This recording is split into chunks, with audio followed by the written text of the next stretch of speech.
Hi. I know it's been a while. Don't come for me. But anyway, a lot has been going on. Um, so I was thinking, I was thinking a lot, I think, today about stories. And I was thinking about how we use stories in our life. You watch a lot of Netflix and perhaps some of you read a lot of books, and you realize that every one of these things has to have a story. It has to have a narrative, it has to have characters, it has to have it has to have some sort of conflict. It has to have these things. And this is stuff we're programming into our brain. This is kind of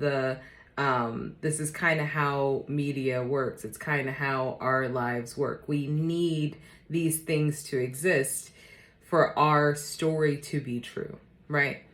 So let's just think of and this is kind of a controversial way to start. Well, you know what? Let me back up. Let's start a less controversial way, I guess. So there is James Baldwin, right? A lot of you guys know who James Baldwin was. He was a great author and playwright. And he had this thing that he said on one of his interviews, which was that America needs the Negro. And in order for and we have to figure out why. Basically, we have to figure out why America needs the Negro. So you have all of these movies that come out, all of these shows that come out, and you have these two opposing forces, right? So you have the Black person who's oppressed and rejected and not taken seriously and not seen, and then you have the other character, which is the white character who needs to oppress that person. So the oppression does not exist without the oppressor. That story has to exist, right? That those characters in that story have to exist for that story to be true. Oftentimes I work with clients who do not see where perhaps they have written in certain narratives in order to make something true, and it really comes down to who you think you are. So let me just throw one out there. Let's say you are the starving artist, or you think that you're the starving artist, right? That is a romanticized story, and for that story to exist, you need characters, you need plots, you need actions, you need those things to basically revolve around the character that you've created. You need those things. You need to be struggling. You need to constantly be in a state of fear. You need to be rejected. You need to create art that no one else understands. You need that in order for the struggling artist's story to exist. You need it. Oftentimes, I think with cancel culture too, we have this whole idea of the victim of something. Now, this is not taking away from the fact that atrocities exist. This is putting a little bit more responsibility, however, on how we perceive things and our ability to be able to perhaps rewrite the narrative and the story, which is not only helpful for us, but helpful for the planet as a whole. You can write in love and compassion. You can write in, forgiveness. You can write in stories that don't make you these things.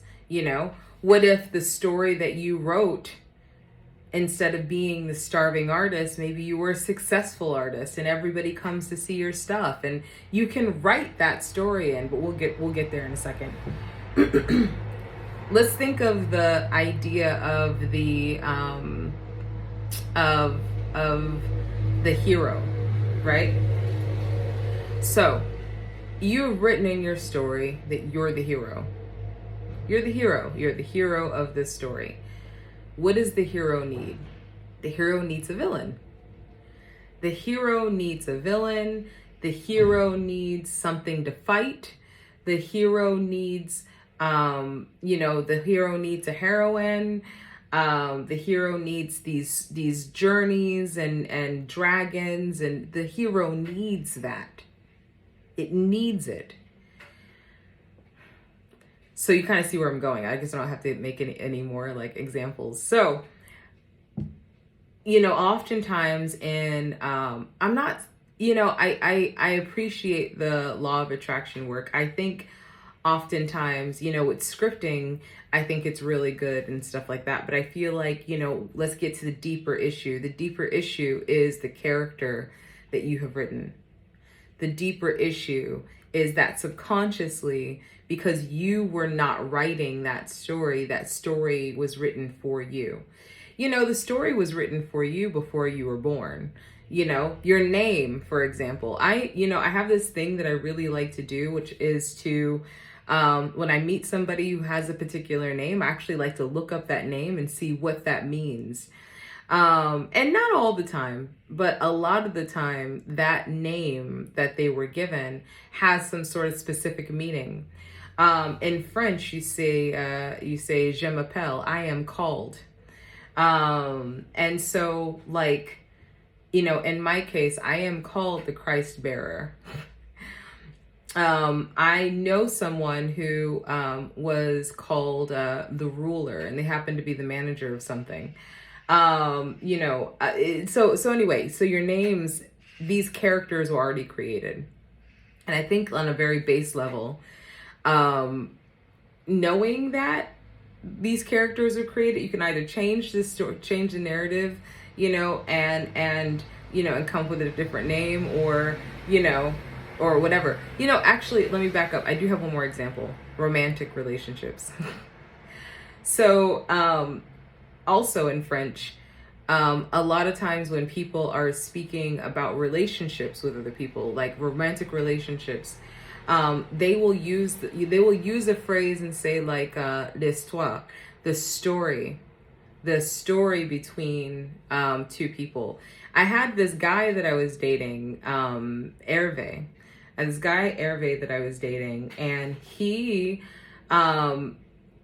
and he said something that I thought was really interesting, which was, well, if this happens, the story ends.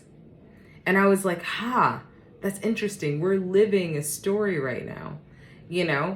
What does that story need? In my unhealed parts, maybe that story needs someone to abandon me. In that story, in his unhealed parts, he needed someone who was unattainable on some level, or he needed to reject somebody because that was the story that he created, or I needed to be rejected. I needed to have somebody who wasn't entirely there. I needed to have this to exist within this story. This is the character, plot. This is who I am, or who I perceive myself to be, because there were stories that I had participated in other people's journey, in which I played an actor in their story and wasn't really as conscious and aware of my own. So anyway, let's get to the attraction bit, right? This is the reason why you clicked on this video. So,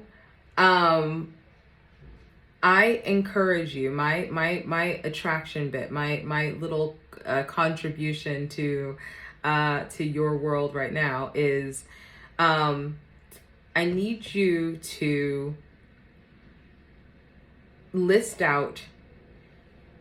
really write out which character you play in your own life.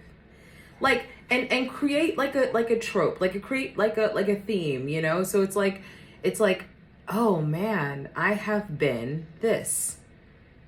I was talking about earlier, the starving artist. I have been the victim. I have been the, oppressed X, Y, and Z. I have been the rejected X, Y, and Z. I've been this, I've been that. right? So I want you to write that down, and I want you to put it on a piece of paper. So piece of paper, I want on one column the character that you have played, and then so I want this line in the middle, and on the other side, I want you to write the character you are.